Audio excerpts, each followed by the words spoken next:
Make sure you're on the bunny layer and do a Command J to duplicate.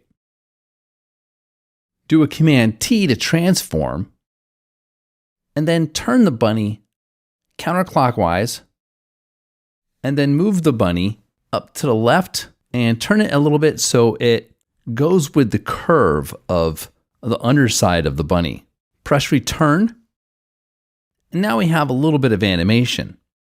Let's do it again. Command J to duplicate on that new layer, making another new layer. Command T to transform. We're going to turn the bunny a little bit more counterclockwise. Then we're going to bring the bunny over to the left over here, and then press return. Let's do it again. Command J, Command T. Turn the bunny, and then move the bunny. Press return. Command J, Command T. Turn the bunny, move the bunny. And I'm going to turn it a little bit more, move a little bit more. There we go. Press return.